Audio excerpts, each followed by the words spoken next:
Israel और Hamas के बीच जंग में अब पूरा मिडिल ईस्ट जल रहा है। हमास के हमले से शुरू हुई ये जंग अब कब थमेगी इसकी कोई गारंटी नहीं है। जंग के शुरुआती दौर में इजरायल ने अपने हमलों से गाजा में जबरदस्त तबाही मचाई और कई इलाकों पर अपना कब्जा जमाया। लेकिन जैसे जैसे जंग तेज हुई, इसमें नए नए मोड़ आते गए और इजरायली बलों के लिए हर दिन अब किसी बड़ी चुनौती से कम नहीं होता है।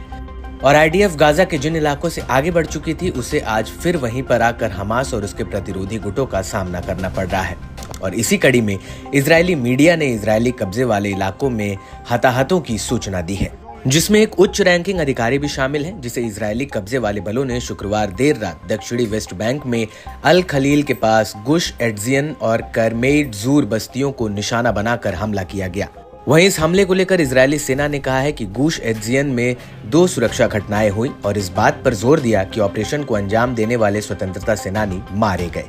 और साथ ही ये भी बताया कि ये निर्धारित करना संभव नहीं है कि दोनों घटनाओं के बीच कोई संबंध है या नहीं। इसके बाद इजरायली कब्जे वाले बलों के प्रवक्ता ने इजरायली मीडिया द्वारा दी गई जानकारी को स्वीकार किया और इस बात की पुष्टि की, जबकि कब्जे वाले आर्मी रेडियो ने पुष्टि की कि एट्जियन क्षेत्रीय ब्रिगेड के कमांडर एक कर्नल दोहरे ऑपरेशन के दौरान घायल हुए 2 लोगों में से एक थे।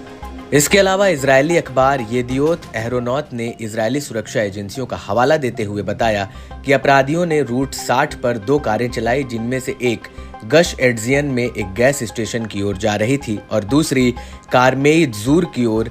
दरअसल इजरायली सेना का मानना है कि दोनों घटनाएं आपस में जुड़ी हुई हैं और इसी कड़ी में येदियोत अहरोनोत की रिपोर्ट ने संकेत दिया कि इजरायली सेना दोनों घटनाओं के बीच संबंध में तेजी से विश्वास कर रही है और इसकी जांच कर रही है।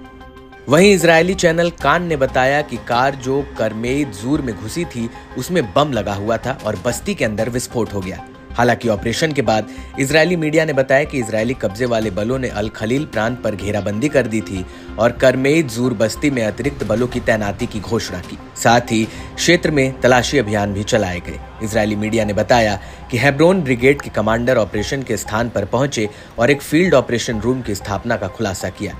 जिसमें मुस्तैरिबीन यूनिट, अंडरकवर यूनिट, शीन बेट की फील्ड ऑपरेशन, मैगलान और दुवेदन यूनिट की टीमें शामिल थीं। इसके साथ ही फिलिस्तीनी स्थानीय मीडिया ने पुष्टि की कि इजरायली कब्जे वाले बलों ने अल खलील में प्रवेश द्वार बंद कर दिए थे, विशेष रूप से उस क्षेत्र के दक्षिण में जहां ऑपरेशन हुआ था, और हेलीकॉप्टर की मदद से सैन्य बल तैनात किया गया था।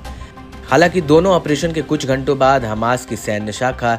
शहीद इज एड दीन अल कसम ब्रिगेड ने एक वीडियो जारी किया, जिसमें लिखा था कि प्रतिक्रिया आपको गर्वित पश्चिमी तट के दक्षिण से मिली है और इस बात पर जोर दिया कि अभी और भी बहुत कुछ आना बाकी है।